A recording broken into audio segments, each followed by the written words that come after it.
আসসালামুয়ালাইকুম জানিয়ে শুরু করছি আজকের রেসিপিটি দেখার জন্য। কোরবানির সময় তো কলিজা থাকবেই, আর এই কলিজা একটু স্পেশাল, কারণ কলিজা ফ্যাপসা সহকারে কিন্তু হয়। আর ফ্যাপসা কাকে বলে সেটাও আমি দেখিয়ে দিব। তো কলিজা ফ্যাপসা ভুনা করব আজকে, কোরবানির স্পেশাল একটা রেসিপি। আশা করছি সবার কাছে অনেক বেশি ভালো লাগবে, আর টিপস অ্যান্ড ট্রিক্স তো থাকবেই। তো চলুন দেখে নেওয়া যাক কীভাবে আমি তৈরি।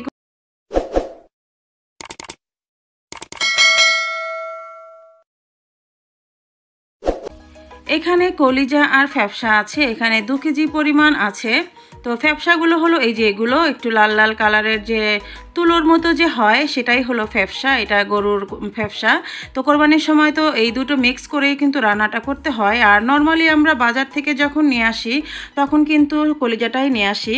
তো আমি কিন্তু ভালো মতো ধুয়ে পানি ঝরিয়ে নিয়েছি। আর এখানে দেখতে পাচ্ছেন আমি একটা পাতিলে গরম পানি দিয়েছি ফোটানোর জন্য, কারণ আপনি কলিজা যত ভালো করেই ধুন না কেন রক্ত কিন্তু বের হবেই, আর একটা ময়লাও আছে। তো সেজন্য কলিজাটা যদি আপনি ভালো করে ফুটিয়ে নেন, ফুটিয়ে মানে কি গরম পানিতে যদি ভিজিয়েও রাখেন, তাহলেও কিন্তু যে এক্সট্রা রক্ত বা ময়লা থাকে সেগুলো কিন্তু বের হয়ে যায়। এতে করে কিন্তু স্বাস্থ্যের জন্য ভালো, আর কলিজাটা কিন্তু গন্ধও লাগবে না। অনেকেরই কমপ্লেন থাকে যে কলিজা থেকে দুর্গন্ধ আসে, সেটার কিন্তু কারণ এটাই হতে পারে, কারণ রক্তগুলো কিন্তু ভিতরেই থেকে যায়।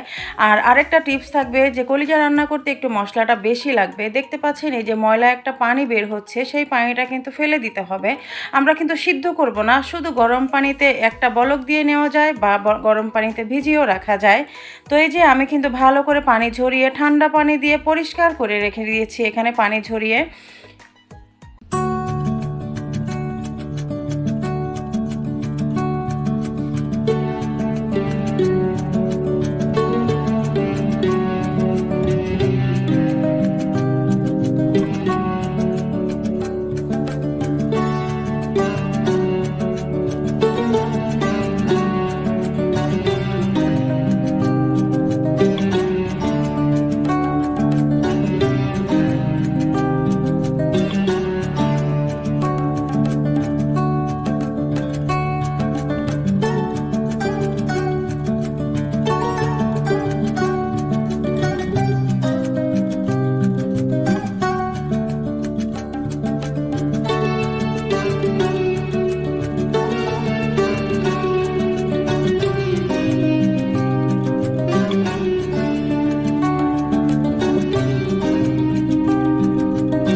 ঝোলটাকে আপনি কতটুকু রাখতে চান তার পালা। অনেকে ঝোল বেশি পছন্দ করে, আবার অনেকে মাখানো ঝোলে পছন্দ করে।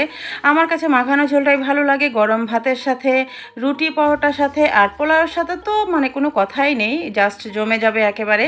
দেখতে পাচ্ছেন আমার কিন্তু কলিজা ভুনাটা হয়ে গেছে। আমি এরকম ঝোলটাই চাচ্ছিলাম, মাখানো ঝোল। এই ঝোলটাই কিন্তু খেতে বেশি টেস্টি হয়। আমার কিন্তু রান্নাটা হয়ে গেছে। তো অনেকেরই অনেক কমপ্লেন থাকে কলিজা ভুনায়। আমি আশা করছি আজকে আমি রেসিপিতে আমি সেই কমপ্লেনগুলো আমি টিপস অ্যান্ড ট্রিক্স দিতে আমি পেরেছি। তো এভাবে তৈরি করে দেখবেন, আমি আশা করি আপনাদের কলিজা ভুনা টেস্টি লাগবে আর কারো গন্ধও লাগবে না খেতে। আর কোরবানির সময় তো সবার ঘরেই কম বেশি কলিজা ফ্যাপসা থাকে। তো তৈরি হয়ে গেল আমার আজকের কোরবানির ঈদের কলিজা ফ্যাপসা ভুনা। আশা করছি সবার কাছে ভালো লেগেছে। আর ভালো লেগে থাকলে প্লিজ লাইক কমেন্টস করে জানাবেন। সবাই সুস্থ থাকবেন, ভালো থাকবেন। আল্লাহ হাফেজ।